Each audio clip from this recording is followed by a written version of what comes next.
সলিমুল্লাহ ভাই, এই মুহূর্তে যেটা সবচেয়ে আলোচিত বিষয়, যদিও আমাদের দেশের না, কিন্তু আমাদের প্রতিবেশীর, আমাদের দুজন নিকটবর্তী প্রতিবেশী পাকিস্তান এবং ভারত পরস্পরের সঙ্গে যুদ্ধে লিপ্ত হয়ে গেছে। এই যুদ্ধটা হব হব করছিল, হবে কিনা বুঝতে পারছিলাম না। কেউ কেউ বলছিলেন যে না, শেষ পর্যন্ত হবে না। তো এখন তো দেখলাম তারা আক্রমণ করেই বসেছে, আক্রমণ পাল্টা আক্রমণ উভয়ই চলছে।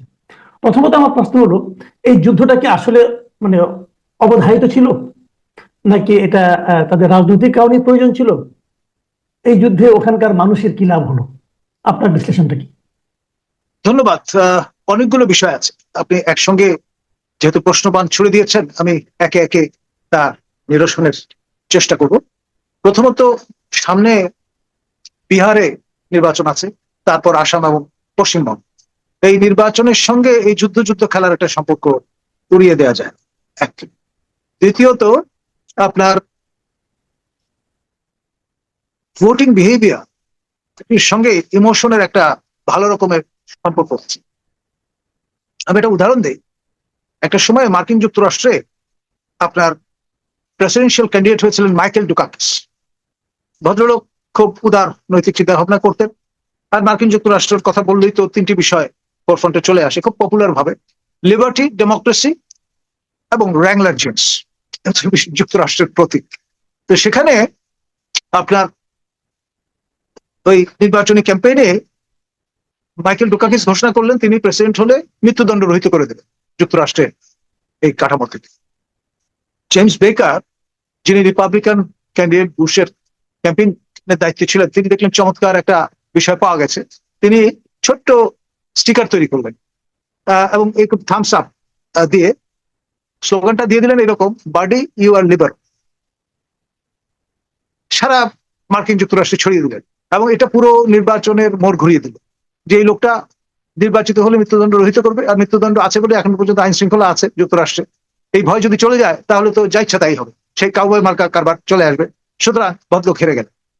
এখানে এই যে ইমোশন মার্কিন যুক্তরাষ্ট্রের মতো জায়গায় যেহেতু কাজে লাগানো যায়, সেখানে ভারত তো বটেই, আমাদের সাউথ এশিয়ান কালচারে এটা ভীষণ রকমের গুরুত্বপূর্ণ একটি নিয়ম, এবং সেটি কাজে লাগানোর জন্য যারা ক্ষমতায় আছেন তারা ডেফিনেটলি বিষয়টা মাথায় রেখেছে। দ্বিতীয়ত, দীর্ঘদিন ধরে একটা কথাবার্তা প্রচলিত আছে যে নিউক্লিয়ার হলোকস্ট এটা কখনোই হবে না, এটা শতভাগ নিশ্চয়তা দিয়ে কেউ বলতে পারে। মার্কিন যুক্তরাষ্ট্রের রার্জার বিশ্ববিদ্যালয় থেকে একটা গবেষণা হয়েছে যে যদি কখনোই আণবিক যুদ্ধ হয় সেটি হবে সাউথ এশিয়ান, এবং যদি পাকিস্তান ভারতের এই যে মানে হামলে পড়ার একটা জজবা তারা সবসময় ব্যবহার করেন, সেটি সংগঠিত হলে প্রায় 12 কোটি লোক মারা যাবে এক ধাক্কায়। এখন থমাস মালথাসের কথা নিশ্চয়ই আপনার মনে থাকবার কথা। অর্থনীতি ছাত্র হিসেবে আমরা ইন্টারমিডিয়েট পর্যায়েই জানি যে জনসংখ্যা দিন দিন বাড়ছে পৃথিবীতে, এবং একটা সময় আসবে যখন আপনার এই ন্যাচারাল সিলেকশনে লোক কমে যাবে, কারণ পৃথিবী ধরিত্রী প্রভিশন প্রোভাইড করতে পারবে না, এতগুলো লোকের লালন পালন। তো মার্কিন যুক্তরাষ্ট্র দীর্ঘদিন ধরে পশ্চিমা বিশ্বের পক্ষ থেকে একদিকে যেমন গ্রিন রেভলিউশন টেকনোলজি প্রমোট করেছে আমাদের সাউথ এশিয়ায়, ফলে খাদ্য উৎপাদন বেড়ে গেছে, এবং সেই জন্য আমরা অনুভব করছি না লোক যে বাড়ছে, আহার যিনি যোগানো তিনি যুগিয়ে যাচ্ছেন, কিন্তু পেছনে কাজ করছে এই ফাসাদ গ্রিন রেভলিউশন টেকনোলজির বিভিন্ন রকমের উপকরণ। তারপরেও আপনার মার্কিনরা থেমে থাকেনি, তারা সেই 50-60-এর দশক থেকে ফ্যামিলি প্ল্যানিং বিভিন্ন প্রোডাক্ট তারা উৎসাহিত করবার চেষ্টা করছে। এখন আমাদের শিশুরা আপনার এই যে কন্ট্রাসেপটিভ সেগুলো বেলুনের মতো ব্যবহার করার সময় পুকুরে ভাসতে দেখা যায়। এখন ব্যাপারটা দাঁড়িয়ে গেছে এরকম, কেউ সিরিয়াসলি হয়তো বিষয়গুলো কাজে লাগাচ্ছেন না, আর লাগালেও ঠিক মতো ব্যবহার করছেন না, ফলে জনসংখ্যা কিন্তু বাড়ছে। আর আরেকটা বিষয়, আরেকটা বিষয় সেটি হচ্ছে আমাদের একটা প্রবণতা আছে ময়দা খাবার আটার বদলে, এবং সে কারণে লাল গমের বদলে সাদা গম তারা ব্যাপকভাবে সরবরাহ করেছেন APL 480-র আওতায় এই অঞ্চলে, তাতেও কমছে না। ফলে এরপরে সয়াবিন বিভিন্ন ধরনের প্রোডাক্ট তারা এখানে হাজির করেছেন যাতে পুরুষের রিপ্রোডাক্টিভ ক্যাপাসিটি কমে যায়। তৎসত্ত্বেও কিন্তু দেখা যাচ্ছে যেই পরিমাণ প্রোগ্রেশন তারা আশা করেন সেটা হচ্ছে না।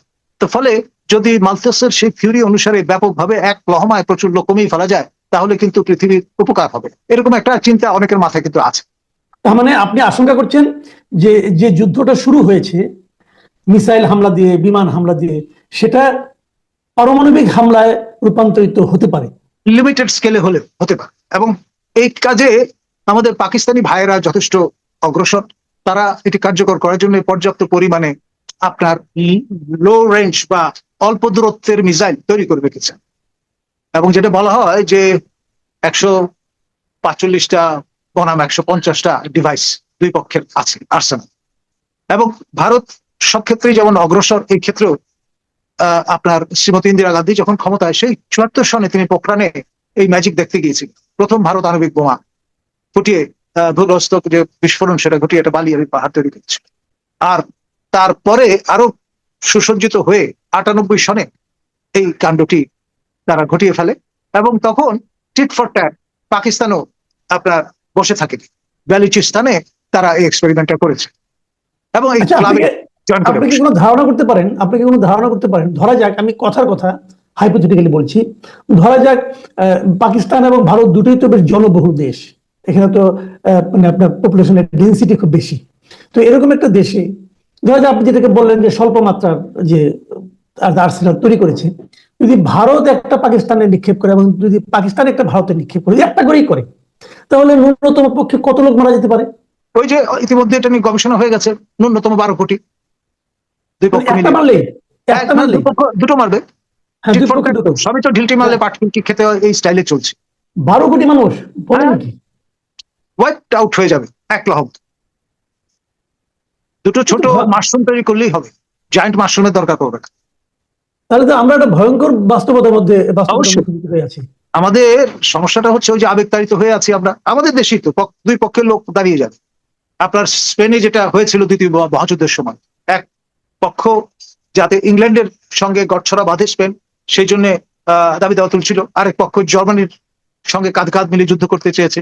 আমাদের এখানেও এক পক্ষ পাকিস্তানের হয়ে লড়াই করতে চাইবে, আরেক পক্ষ ভারতের হয়ে লড়াই করতে চাবে। আর আমাদের শ্রদ্ধেয় সাবেক বিডিআর মহাপরিচালক 2 স্টার ফর্মার জেনারেল ফজলুল ভাই আমাদের সঙ্গে প্রায় টকশোতে অবতীর্ণ হতেন এই বিডিআর কার্ডের নিয়ে। কি বললেন?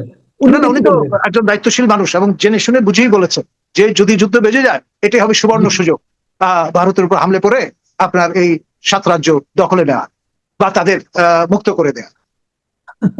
আপনার ওনার এই বক্তব্যটা কি আপনার কাছে সেন্সিবল মনে হয়েছে? আমার কাছে মনে হচ্ছে যথেষ্ট সেন্সিটিভ বক্তব্য, সেন্সিবল না।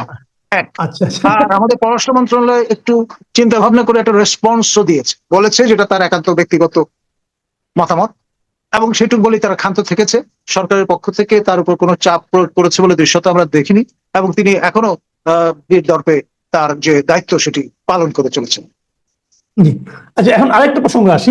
আমাদের এখানে আপনি যে কথাটা একটু আগে আপনিও বললেন যে আমাদের এখানে বিভিন্ন পক্ষ নেওয়ার একটা হয়তো কম্পিটিশন দেখা যাবে, এবং এখন যে অবস্থা দেশে বিরাজ করছে, যে রাজনৈতিক অবস্থা বিরাজ করছে, হয়তো পাকিস্তানের পক্ষ যারা থাকবেন তারা হয়তো প্রকাশ্যে বলতে পারবেন, ভারতের পক্ষে যারা থাকবেন তারা হয়তো অতটা প্রকাশ্যে হয়তো বলতেও পারবেন না। যদি এমন কিছু হয়, তো সেটাই বা আমাদের জন্য কি খুব একটা শোভন হবে? দেখুন, স্পেনের মানুষ আপনার শেষ পর্যন্ত হয়তো এই পক্ষ অবলম্বন করার ঘোষণা দিয়ে একটা জিনিস নিশ্চিত করতে পেরেছে, ফ্রাঙ্কোর স্পেনকে যুদ্ধ থেকে দূরে রাখতে সমর্থ হয়েছে। দুই পক্ষের কোনো পক্ষেই শেষ অব্দি স্পেন কিন্তু পক্ষ নেই। আমাদের এখানে এইরকম কাণ্ড হলে তেমনটি হবে বলে আমার মনে হয়।